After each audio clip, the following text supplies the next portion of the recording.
Hello guys, आप सबको मेरा प्यार भरा नमस्कार। मैं नंद किशोर प्रसाद। आप देख रहे हैं इंग्लिश ग्रामर में। मैं हर एक रूल्स को बड़ी डिटेल में, बड़े ही सिंपल तरीके से, लॉजिकली आप सबों को बताने का प्रयास करता हूं। और यकीन मानिए, अगर आप इस पूरे सीरीज़ को, पूरे चैप्टर को chapter wise day by day कर अगर सारे रूल्स को देखेंगे ना, तो किसी भी एग्ज़ाम में आप इतना तो अवश्य ही बना पाएंगे कि आपका सिलेक्शन इंग्लिश के कारण आप डिस्क्वालीफाई नहीं हो पाएंगे। ये मेरा वादा है आपसे, ये मेरा दावा है। तो उम्मीद करते हैं कि आज के टॉपिक को भी आप बिना स्किप किए हुए पूरे वीडियो को देखेंगे, जिससे आपको सारे रूल्स अच्छे से समझ में आ सके। और इस टॉपिक को शुरू करने से पहले मैं आपको पुनः याद दिला दूं कि अभी तक आप मेरे चैनल को सब्सक्राइब अगर नहीं किए हैं तो अभी तुरंत, अभी के अभी आप पहले सब्सक्राइब कर लें, उसके बाद वीडियो को देखें। बेल आइकॉन को अवश्य प्रेस करें और वीडियो देखने के बाद एक प्यारा सा कमेंट करना ना भूलें, लाइक करना ना भूलें, क्योंकि आपके लाइक से ही मेरा मनोबल हाई होता है और हमें और भी मेहनत करने में मज़ा आता है। और भी मैं मेहनत करता हूँ, जिससे मैं आपके सामने अच्छे से अच्छे रूल्स को, सारे रूल्स को अच्छे से अच्छे ढंग से लॉजिकली बताने का आपको प्रयास करूँ। तो चलिए आज का टॉपिक हम लोग देखते हैं, जो कि है रिलेटिव प्रोनाउंस।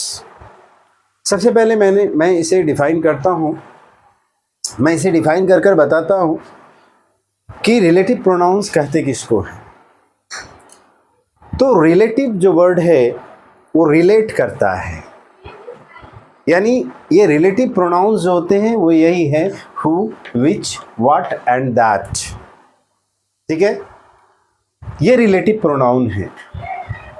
और इनमें से कुछ इंट्रोगेटिव प्रोनाउन भी हैं, जैसे हु का मतलब अगर कौन हो जाए, ठीक है, उसी तरह से व्हाट का मतलब क्या हो जाए, और जो विच का मतलब है वो कौन सा हो जाए, कौन सा। तो ये इंट्रोगेटिव प्रोनाउन में भी यूज होता है।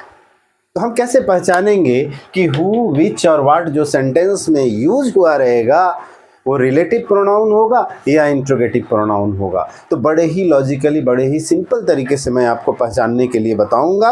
ठीक है, वीडियो के अंत में मैं बहुत ही इम्पॉर्टेंट बातों को आपके सामने आपसे साझा करूंगा, आपसे शेयर करूंगा। ठीक है, जिससे आप जीवन में कभी भी रिलेटिव प्रोनाउंस को पहचानना नहीं भूलेंगे। तो चलिए देखते हैं। सबसे पहले इसके डेफिनेशन को देखते हैं कि relative pronoun is a word. तो हर प्रोनाउन की तरह ये रिलेटिव प्रोनाउन भी जो है सो एक शब्द है। ये क्या है? हु क्या है? शब्द है। विच क्या है? एक वर्ड है, शब्द है। व्हाट क्या है? एक शब्द है। दैट क्या है? एक शब्द है।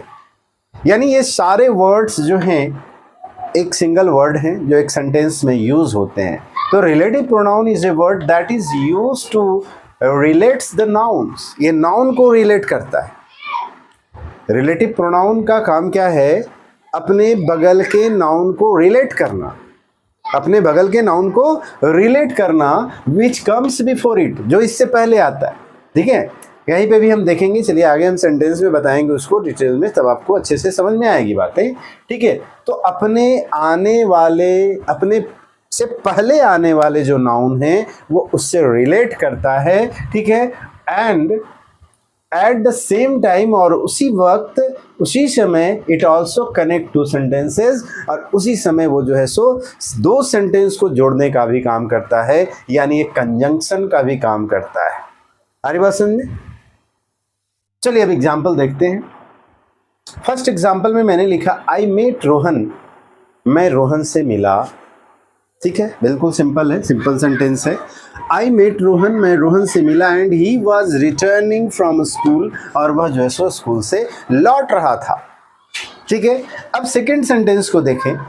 इसी सेंटेंस को मैंने लिख दिया, I met Rohan who was returning from school.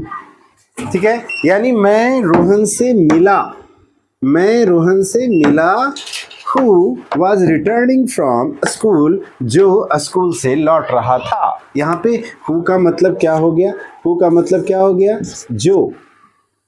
तो अगर हु, विच और व्हाट का यूज हम इंट्रोगेटिव की तरह कर रहे हैं, प्रश्न पूछने के लिए कर रहे हैं, या फिर इंट्रोगेटिव सेंटेंस में कर रहे हैं, तब वहां पे हु का मतलब कौन होगा, विच का मतलब कौन सा, और व्हाट का मतलब क्या होगा। ठीक है। लेकिन अगर रिलेटिव प्रोनाउन में हम इसका अगर यूज करेंगे तो इसका मतलब क्या क्या देगा? कभी इसका मतलब जो देगा, कभी इसका मतलब जिसे देगा, कभी इसका मतलब जिसको देगा, कभी इसका मतलब जिससे देगा। ठीक है, इस तरह का अर्थ निकलेगा उन वर्ड्स से अगर ये रिलेटिव प्रोनाउन होंगे तो। ठीक है। तो अब सेंटेंस से हम देख रहे हैं कि ये दोनों सेंटेंस बिल्कुल इक्वल है। ठीक है, इन दोनों का दोनों सेंटेंस सही है, ये भी सेंटेंस सही है और ये भी सेंटेंस सही है। लेकिन इस सेंटेंस में जो है सो रिलेटिव प्रोनाउन का यूज नहीं हुआ है। इस सेंटेंस में हम रिलेटिव प्रोनाउन का यूज किए हैं, हु का यूज किए हैं। तो अब यहाँ पे आप देखें कि किन वर्ड्स के जगह पे हु का यूज हुआ है। तो आई मेट रोहन, यहाँ तक तो दोनों सेम है। उसके बाद एंड और ही। ठीक है, एंड और ही के जगह पे हम यहाँ पे हु यूज किए हैं। क्लियर है? एंड और ही के जगह पे हु का यूज किए। उसके बाद वॉज रिटर्निंग फ्रॉम स्कूल, यहाँ भी वॉज रिटर्निंग फ्रॉम स्कूल। तो दोनों सेंटेंस में अंतर क्या है कि एक जगह एंड और ही लिखा हुआ है और एक जगह हु लिखा हुआ है। तो अब ये दोनों वर्ड को, इन दो वर्ड लिखने से अच्छा है कि हम एक वर्ड लिखें। ये रिलेटिव प्रोनाउन लिखने से सेंटेंस की सुंदरता बढ़ जाती है, इसका अर्थ बिल्कुल स्पष्ट हो जाता है। ठीक है, और सेंटेंस देखने में काफी अट्रैक्टिव लगता है और ग्रामेटिकली लगता है। क्लियर है? तो अब यहाँ पे हु का मतलब क्या हुआ? जो। हु का मतलब जो। आई मेट रोहन, मैं रोहन से मिला, जो वॉज रिटर्निंग फ्रॉम स्कूल, जो स्कूल से लौट रहा था। क्लियर है? तो ये हु जो है सो रोहन से रिलेट कर रहा है, रोहन से रिलेट कर रहा है, क्योंकि इससे पहले जो नाउन आया है ये रोहन क्या है? नाउन है। रोहन क्या है? नाउन है। और ये जो है सो रोहन से रिलेट कर रहा है। ठीक है ना, इसलिए ये जो है सो रिलेटिव प्रोनाउन है और ये दो सेंटेंस को जोड़ने का भी काम कर रहा है। फर्स्ट सेंटेंस क्या है? आई मेट रोहन, मैं रोहन से मिला, और यहाँ वॉज रिटर्निंग फ्रॉम स्कूल। ये दोनों सेंटेंस को कौन जोड़ रहा है? हु जोड़ रहा है, इसलिए ये कंजंक्शन का भी काम कर रहा है। अरे वसन, ये कंजंक्शन की तरह यहाँ जोड़ने का काम कर रहा है। ठीक है, यहाँ पे एंड जो है सो क्या है? यहाँ पे कंजंक्शन है। और ही क्या है? ही भाई यहाँ इस सेंटेंस का सब्जेक्ट आई है और इस सेंटेंस का सब्जेक्ट ही है, और ये दोनों को सेंटेंस को जोड़ने का काम एंड कर रहा है। तो यहाँ पे एंड जो है सो क्या है? कंजंक्शन है। और यहाँ पे हु क्या है? ये रिलेटिव प्रोनाउन है, और इस रिलेटिव प्रोनाउन का दो काम है। यहाँ पे ये दो सेंटेंस को भी जोड़ने का काम कर रहा है और अपने से आने वाले पहले जो नाउन है उससे रिलेट भी कर रहा है। ठीक है, उससे संबंध भी बता रहा है। ठीक है, तो डेफिनेशन से क्लियर हो गया कि relative pronoun is a word. Relative pronoun एक वर्ड है that is used to relates the noun, जो नाउन को रिलेट कर रहा है, विच कम्स बिफोर इट, जो इससे पहले आता है। आया है? बिल्कुल मैं जैसे बता रहा हूँ वैसे ही मैंने डिफाइन भी किया है। ठीक है, तो that is used to relate the noun which comes before it and at the same time, और उसी समय ये और क्या काम कर रहा है? It also connect to sentences, ये दो सेंटेंस को जोड़ने का भी काम कर रहा है। उम्मीद है आपको यहाँ तक का बेस समझ में आ गया होगा। बेस बहुत ज़रूरी है ना, तभी आप हाई लेवल का चीज़ों को समझ पाएंगे। ठीक है, इसलिए मैं पूरा बेसिक बताता हूँ, बेसिक चीज़ें बताता हूँ, जिससे आपको एडवांस लेवल की बातों, एडवांस लेवल की चीज़ें को समझने में दिक्कत ना हो। ठीक है, तो ये बेसिक चीज़ें, अभी कुछ हम बेसिक सेंटेंस भी देखेंगे। ठीक है ना, तो अब सबसे पहले जो है सो हम इतना तो समझ गए कि रिलेटिव प्रोनाउन कौन कौन से होते हैं, रिलेटिव प्रोनाउन का डेफिनेशन क्या होता है, ठीक है, इसका प्लेसमेंट क्या होता है, इसका फंक्शन क्या होता है, ये सारी बातों को मैं इतना कुछ पंक्तियों में बतला दिया। ठीक है, अब हम लोग सबसे पहले हु पे डिस्कस करेंगे, हु को पढ़ेंगे इन डिटेल, ठीक है, ताकि हमें कोई कंफ्यूजन ना हो। ठीक है, तो हु, सबसे पहले हम हु को देखेंगे। तो हम देखते हैं कि अगर हु क्या है, प्रोनाउन ही है। अगर हम कुछ भी ले लें, जैसे अगर एक प्रोनाउन हम आई ले लें, एक प्रोनाउन आई ले लेते हैं, तो आई का जो मेंबर होता है वो कौन कौन सा होता है? मी होता है जो ऑब्जेक्टिव केस में होता है, माई होता है जो पॉजेसिव एडजेक्टिव होता है, माई सेल्फ होता है जो रिफ्लेक्सिव प्रोनाउन होता है। ये पहले भी मैं बता चुका हूँ, फिर से मैं थोड़ा सा इसको बताने से पहले मैं सोचा आपको थोड़ी सी पहले की बातों को मैं रिवीजन करा दूँ। ठीक है, अगर वी रहेगा तो वी का भी फॉर्म जो मेंबर हैं वो क्या है भाई? अस है, ठीक है, आवर है, आवर्स है और आवर सेल्व्स है। ठीक है, तो ये सब हर प्रोनाउन का एक अपना परिवार होता है, उस परिवार में बहुत सारे लोग होते हैं। ठीक है, तो उसी प्रकार से जब हु प्रोनाउन है तो इसका भी तो अपना एक परिवार है ना। तो उस परिवार में सदस्य कौन कौन है भाई? तो हु है, हुम है और हुज है। क्लियर है? तो हु, हुम और हुज हम इसके बारे में डिटेल में पढ़ेंगे। तो सबसे पहले हम हु और हुम, एग्जामिनेशन में जो क्वेश्चंस आते हैं, कॉम्पिटिटिव लेवल एग्जामिनेशन में जो क्वेश्चंस आते हैं वो हु और हुम से रिलेटेड होते हैं, ना कि हुज से। यानी हुज मेरा उतना इम्पॉर्टेंट नहीं होता है एग्जामिनेशन पर्पज से। ठीक है, एग्जाम में सिर्फ हु और हुम से रिलेटेड क्वेश्चंस पूछे जाते हैं। ठीक है, अब जो है सो यहाँ जिस तरह से ये ऑब्जेक्टिव केस मैंने बताया कि ये ऑब्जेक्टिव केस में है। ठीक है, माई जो है सो पॉसेसिव एडजेक्टिव है और माई सेल्फ जो है सो रिफ्लेक्सिव प्रोनाउन है। ठीक है ना, ये पॉसेसिव एडजेक्टिव है। ठीक है, तो सब अलग अलग, सबका अपना प्लेसमेंट है, सबका अलग अलग नाम है। ठीक है ना, तो उसी तरह से यहाँ भी जो है सो ये जो हु है ये सब्जेक्टिव केस में है। ठीक है, ये हु जो है सो सब्जेक्टिव केस में हो गया। इसका ऑब्जेक्टिव केस क्या होगा भाई? ऑब्जेक्टिव केस क्या होगा? तो हुम होगा और इसका पॉसेसिव एडजेक्टिव जो होगा सो हुज होगा। बस इतना हमें याद रखना है और सेंटेंस में जहाँ जिसकी ज़रूरत है उसके अनुसार हम उसका यूज करते हैं। ठीक है, अब हम फर्स्ट सेंटेंस को देखें जो कि बहुत ही बेसिक सेंटेंस है। ठीक है, हम धीरे धीरे हाई लेवल पे चलेंगे, थोड़ा सा धीरे धीरे सेंटेंस का जो लेवल बढ़ाते चलेंगे। ठीक है, अभी आप आराम से समझे कि फर्स्ट सेंटेंस में क्या है।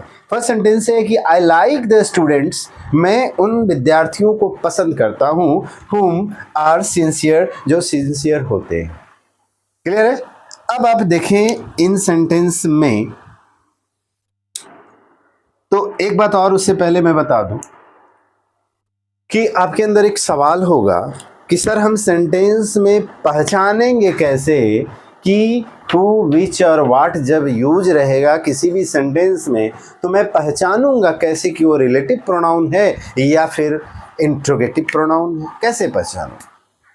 तो इंट्रोगेटिव प्रोनाउन मैंने अभी तक पढ़ाया नहीं है, मैं उसको पढ़ाऊंगा डिटेल में, लेकिन मैं अभी थोड़ी सी बातें बता देता हूँ। ठीक है, कि अगर किसी सेंटेंस में हु, विच और वाट रहे तो सबसे आसान तरीका है कि सेंटेंस के हम अंत में देखेंगे कि फुल स्टॉप है या फिर साइन ऑफ इंट्रोगेशन है। अगर साइन ऑफ इंट्रोगेशन है तो इंट्रोगेटिव प्रोनाउन है। ठीक है, और अगर फुल स्टॉप है तो रिलेटिव प्रोनाउन है। सिंपल सा। आप वीडियो पॉज करके फिर से इसको सुन ले। ठीक है, मैं फिर से बता भी दे रहा हूँ। ठीक है, अगर सेंटेंस के अंत में साइन ऑफ इंट्रोगेशन है, आप ध्यान से सुनेंगे, अगर सेंटेंस के अंत में साइन ऑफ इंट्रोगेशन है तो वो जो हु, विच या व्हाट है वो आपका इंट्रोगेटिव प्रोनाउन है, और अगर सेंटेंस के अंत में फुल स्टॉप है तो वो जो है सो रिलेटिव प्रोनाउन है। इस बात को आप ध्यान रखेंगे। अब आगे देखते हैं कि I like the students whom are sincere. अब इसमें आप देखें कि एरर पकड़ना है कि इसमें एरर क्या है। तो एरर पकड़ने से मैं एक इसके पीछे रूल्स हैं, शॉर्टकट ट्रिक भी है, आप इसे रूल्स से भी बना सकते हैं। ठीक है, आप इसे लॉजिकली भी बना सकते हैं, तो मैं आपको लॉजिक तरीके से बताना चाहता हूँ, ठीक है, ताकि आप इसे हमेशा याद रख सकें, आपको ना ही इस सेंटेंस की हिंदी करने की ज़रूरत पड़े, ठीक है, ना ही कोई रूल्स को लगाने की ज़रूरत पड़े, बस सिंपल वे में आप सेंटेंस को देखकर फटाफट उसमें एरर फाइंड कर ले, ठीक है। तो सबसे पहले देखते हैं कि सेंटेंस में क्या इंपॉर्टेंट होता है। एक सेंटेंस में अगर सब्जेक्ट है, पहले भी मैं इस बात को बताया हूँ कि अगर किसी सेंटेंस में सब्जेक्ट है तो उसमें उसके बाद वर्ब भी आएगा, ये क्लियर है। अगर किसी सेंटेंस में वर्ब है तो उसके साथ उसका सब्जेक्ट भी आएगा, ठीक है ना। यानी इन दोनों का जो रिश्ता है वो हमेशा हमेशा के लिए एक दूसरे से बंधा हुआ है, इसको कोई अलग नहीं कर सकता। कोई भी सेंटेंस में बिना वर्ब का कोई सब्जेक्ट नहीं होगा, ठीक है। किसी सेंटेंस में बिना सब्जेक्ट का कोई वर्ब नहीं होगा और बिना वर्ब का कोई सब्जेक्ट नहीं होगा। यानी जब भी रहेंगे तो दोनों साथ रहेंगे, तभी इनका बॉन्ड पूरा होगा। क्लियर है, ये बात आप याद रखें। बस इसी चीज़ को ध्यान में रखकर हम एरर पकड़ते हैं। क्लियर है ना। अब आप देख लें, इस सेंटेंस को पढ़ते हैं तो आई क्या है भाई, तो सिंपल वे में आई आराम से हम बताएंगे कि ये सब्जेक्ट है, और लाइक जो है सो क्या है, लाइक जो है सो वर्ब है। क्लियर है, यानी यहाँ पे बॉन्ड मेरा पूरा हो गया सब्जेक्ट और वर्ब का। अब आगे बढ़ते हैं, द स्टूडेंट ये ऑब्जेक्ट है। अब आगे देखते हैं, हुम आर सिंसियर, यहाँ पे एक आर आ गया। आर क्या है, वर्ब है। आर क्या है, वर्ब है। तो यहाँ पे अब हम इसको S1 S2 कर दे रहे हैं। ये S1 है, सब्जेक्ट पहला सब्जेक्ट है, ये पहला वर्ब है। क्लियर है, या यहाँ तक क्लियर है, कोई दिक्कत नहीं है। अब आगे बढ़ते हैं तो सेंटेंस में देखते हैं कि ये V2 है। ये क्या है, V2 है। V2 मतलब वर्ब का दूसरा फॉर्म नहीं, ठीक है, ये दूसरे नंबर का वर्ब है। पहला वर्ब यहाँ था, अब दूसरा वर्ब यहाँ है। तो भाई इस वर्ब का जब हम यहाँ बताएं कि किसी सेंटेंस में अगर वर्ब है तो सब उसका जो है सो सब्जेक्ट भी होगा। तो जब वर्ब है, दूसरा वर्ब है, तो दूसरा सब्जेक्ट कहाँ है, हुम तो सब्जेक्ट है नहीं, ठीक है। तो हुम क्या है, ये हुम देख लें, यहाँ पे मैंने बताया है कि हुम क्या है, ऑब्जेक्ट है। तो यहाँ पे हुम के जगह पे ये हुम यूज़ करना बिल्कुल गलत है। हम यहाँ पे यूज़ क्या करेंगे, हु यूज़ करेंगे। बस इसी से एरर आता है। ध्यान दें कि हु के जगह पे एग्जाम में हुम रहेगा, हुम के जगह पे हु रहेगा, और आपको फाइंड आउट करना है। कभी कभी सही भी रहेगा तो उसमें नो एरर आपको फाइंड करना है, ठीक है ना। तो आप इसको उम्मीद है अच्छे से समझ गए होंगे। तो यहाँ सब्जेक्ट वर्ब का एग्रीमेंट पूरा हो गया, दोनों साथ में हैं। आगे बढ़ते हैं तो ये तो भाई ऑब्जेक्ट है, इसकी तो कोई बात ही नहीं करनी है, हमको सिर्फ सब्जेक्ट वर्ब पे देखना है। ये सब्जेक्ट है, वर्ब है। आगे बढ़ते हैं तो यहाँ वर्ब है लेकिन सब्जेक्ट इसका है नहीं, तो भाई बिना सब्जेक्ट का दूसरा वर्ब आएगा कैसे, ठीक है। वर्ब मतलब क्या, ये ऑक्सिलरी वर्ब हो या मेन वर्ब हो। ऑक्सिलरी वर्ब और मेन वर्ब अगर साथ में है तो उसको हम एक ही वर्ब काउंट करेंगे, ठीक है ना।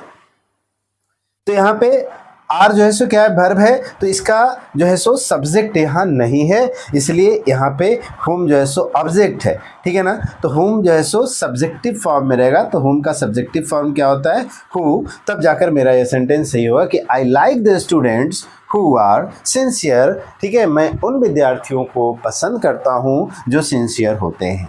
क्लियर है, उम्मीद है कि आपको अच्छे से बातें समझ में आ रही होगी। अभी और मैं बहुत सारा एग्जाम्पल्स लिख रखा है मैंने, ठीक है, आपको बारी बारी से मैं सबको समझाऊंगा, ठीक है ना। अब सेकंड एग्जाम्पल में देखते हैं क्या है भाई।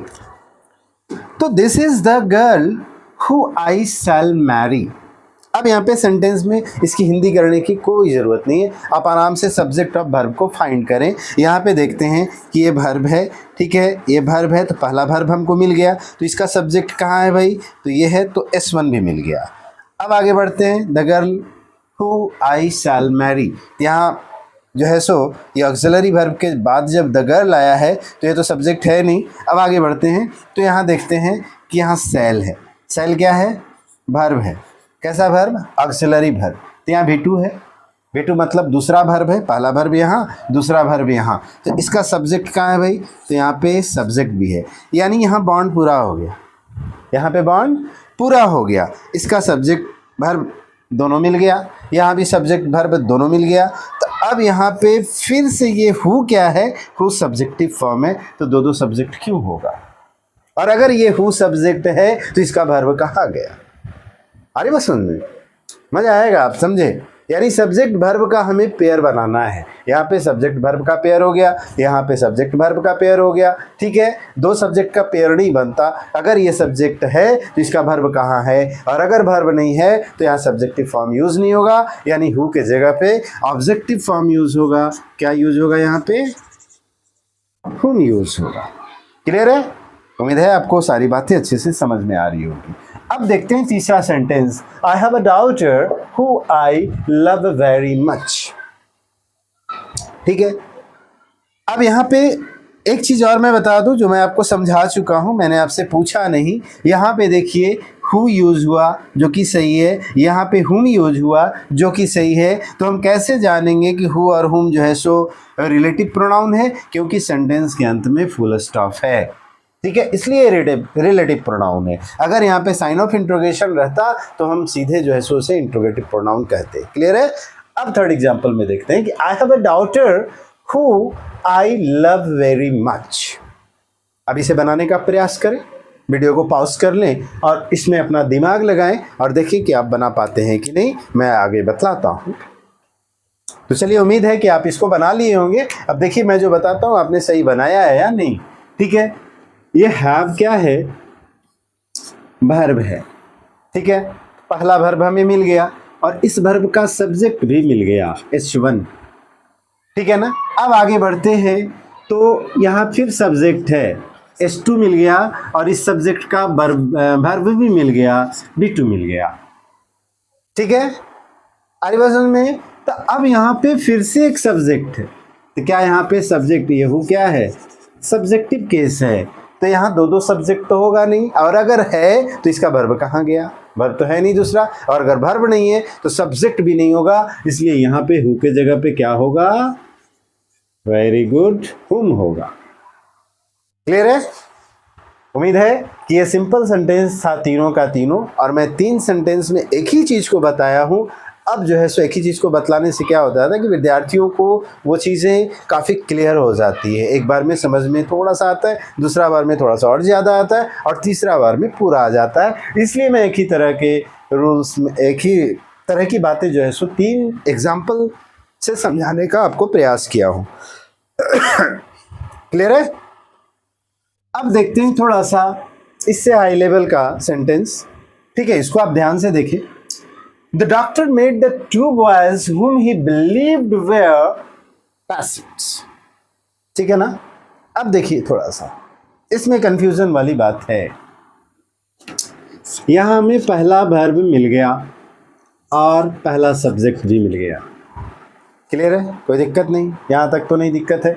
अब आगे बढ़ते हैं। The 2 boys whom he believed where है, ठीक है ना। बिलीव्ड वेयर है। एक चीज याद रखिए, अगर सेंटेंस में वेयर बिलीव्ड रहता तो ये एक ही वर्ब होते, ये दोनों मिलकर, ये ऑक्सिलरी वर्ब और ये मेन वर्ब, ये दोनों वर्ब मिलके उसको हम एक ही वर्ब काउंट करते। लेकिन यहाँ पे क्या है, बिलीव्ड वेयर है, ठीक है ना। यानी बिलीव्ड है और उसके बाद वेयर है, इसलिए ये 2 वर्ब है। तो V1 तो यहाँ था, पहला वर्ब यहाँ, दूसरा वर्ब यहाँ और तीसरा वर्ब यहाँ। क्लियर है। अब इस दूसरे वर्ब का सब्जेक्ट क्या है भाई, सॉरी, दूसरे वर्ब का सब्जेक्ट, दूसरा सब्जेक्ट, पहला सब्जेक्ट पहला वर्ब, दूसरा सब्जेक्ट दूसरा वर्ब, फिर तीसरा वर्ब आया। तो तीसरा वर्ब का जो है सो, तीसरा जब वर्ब है तो इसका सब्जेक्ट होगा ना, ठीक है। और यहाँ पे हुम है, यहाँ पे हुम है, तो तीसरा सब्जेक्ट हमें यहाँ देना पड़ेगा। और ये हुम जो है सो ऑब्जेक्टिव केस है, इसलिए तीसरा सब्जेक्ट हम क्या देंगे यहाँ पे, हु देंगे, यानी सेंटेंस हमें हम ये whom गलत है और who सही है। ठीक है, तो हम ये मेरा सही सेंटेंस क्या हो जाएगा कि the doctor made the 2 boys who he believed were patients। Clear है? उम्मीद करते हैं कि आपको अब बिल्कुल स्पष्ट हो गया होगा। हमने 2-2 करके भी देखा। यहाँ हमने 3 सब्जेक्ट 3 वर्ब और यहाँ 3 सब्जेक्ट, पहला सब्जेक्ट, दूसरा सब्जेक्ट और तीसरा सब्जेक्ट जो कि एरर था मैंने बनाया। पहला वर्ब, दूसरा वर्ब और तीसरा वर्ब। ठीक है, बातें आ रही है समझ में? अब जो है सो एग्जामिनेशन ओरिएंटेड क्वेश्चन जो एग्जाम में आया हुआ क्वेश्चन है, आप इसमें एरर पकड़ें, देखें ध्यान से कि आप इसको बना पाते हैं कि नहीं। ठीक है, तो चलिए देखते हैं। द गर्ल, ये पहला सब्जेक्ट हो गया। द गर्ल जो है सो पहला सब्जेक्ट हो गया। अब इसका हमें वर्ब देखना है, तो सब्जेक्ट के तुरंत बाद ही वर्ब आता है या कुछ दूरी पर आ सकता है। तो यहाँ पे सब्जेक्ट के बाद जो है सो यहाँ whom है, फिर we है, have है, selected in our team are playing hockey in the field, no error। यानी इस सेंटेंस को मैंने 4 पार्ट में बांट रखा है। तो सब्जेक्ट के तुरंत बाद क्या आता है? वर्ब आता है कि नहीं? शुरू से पढ़ते आए हैं। जबकि यहाँ सब्जेक्ट के तुरंत बाद वर्ब नहीं है। क्या है? whom क्या होता है? यहाँ देखें, whom क्या है? ऑब्जेक्ट है। तो भाई सब्जेक्ट के बाद तुरंत ऑब्जेक्ट कैसे आएगा? नहीं आएगा। इसका मतलब इस सब्जेक्ट के बाद वर्ब है कि नहीं, इसको पहचानने के लिए, ऐसे सेंटेंस में वर्ब को पहचानने के लिए हम जो है सो इसका वर्ब तो होगा ही। ठीक है, the girl whom we have selected in our team are playing hockey in the field। ठीक है, तो ऐसे सेंटेंस में इसका वर्ब सेंटेंस में है। ठीक है, हम कैसे खोजेंगे? तो द गर्ल के बाद सेंटेंस के अब अंत में चलेंगे और अंतिम से जो पहला वर्ब मिलेगा, ठीक है, वही इस सब्जेक्ट का वर्ब होगा। ध्यान से आप सुन लिए। ठीक है, द गर्ल है, ठीक है ना, द गर्ल है। आप आगे थोड़ी सी बातें मैं बता देता हूँ। आगे देखिए, whom है, we है, ये आपका दूसरा सब्जेक्ट है। ये क्या है? दूसरा सब्जेक्ट है और इसका दूसरा वर्ब भी है ना। Selected in our team are playing hockey in the field. तो अब इधर से चलेंगे, द गर्ल इस सब्जेक्ट का वर्ब है कि नहीं, हम अंतिम से देखेंगे और अंतिम से जो पहला वर्ब मिलेगा वही इस सब्जेक्ट का वर्ब होगा। ठीक है, तो इन द फील्ड, ठीक है, इन द फील्ड, ठीक है, इन द फील्ड है, उसके पहले हॉकी है, प्लेइंग है, यहाँ प्लेइंग हो गया। ठीक है, तो ये जो है सो V1 है, यानी पहला वर्ब, पहला सब्जेक्ट का पहला वर्ब। ठीक है, यानी इस सब्जेक्ट के लिए अब ऐसे भी पढ़ कर देखें कि द गर्ल, यहाँ गर्ल्स कर देते हैं। ठीक है, the girls are playing hockey in the field. ठीक है, बिल्कुल सही लग रहा है। ठीक है ना, तो अब देखें कि सब्जेक्ट है, इसका वर्ब है, इसका सब्जेक्ट है, इसका वर्ब है, तो यहाँ क्या है? ये ऑब्जेक्ट है। ठीक है, ये क्या है? ऑब्जेक्ट है, whom। आज बस में तो इस सेंटेंस में एरर कहाँ है आप बताएं? तो इस सेंटेंस में कोई एरर नहीं है। ठीक है, क्योंकि whom क्या है? whom यहाँ ऑब्जेक्ट है और हमें क्या फाइंड करना है? सिर्फ सब्जेक्ट और वर्ब फाइंड करना है, सब्जेक्ट वर्ब का पेयर फाइंड करना है। इस सब्जेक्ट का वर्ब यहाँ है, ठीक है, इस सब्जेक्ट का वर्ब यहाँ है, तो ये ऑब्जेक्ट है, तो हमें कोई आपत्ति नहीं, कोई दिक्कत नहीं है। अगर यहाँ पे जो है सो सब्जेक्ट रहता तब हम वर्ब खोजते और सब्जेक्ट रहता तब हम इसे क्या करते हैं? Objective form. अगर यहाँ पे हु रहता ना तब इस पार्ट में एरर हो जाता, इसलिए ये सेंटेंस मेरा पूरा क्या है? सही है। तो उम्मीद है आपको ये रिलेटिव प्रोनाउन में सिर्फ आज मैंने हु पे डिस्कस किया, हु के बारे में बतलाया डिटेल में, जिसको आप बहुत ही आसानी से अब पहचान सकते हैं। हु के फैमिली को पहचान सकते हैं कि हु का यूज कहाँ करते हैं, हुम का कब करते हैं, और इसी दोनों से रिलेटेड एग्जामिनेशन में क्वेश्चंस आते हैं, जिसको आप बड़े ही अब आसानी से जो है सो पकड़ लेंगे। ठीक है, तो आप आज के लिए बस इतना ही। ठीक है, अब मिलते हैं नेक्स्ट वीडियो में। बहुत बहुत धन्यवाद आपका जो आपने इस वीडियो को पूरा देखा। ठीक है, और एक प्यारा सा कमेंट करना ना भूलें, एक प्यारा सा कमेंट अवश्य करें। थैंक यू, धन्यवाद।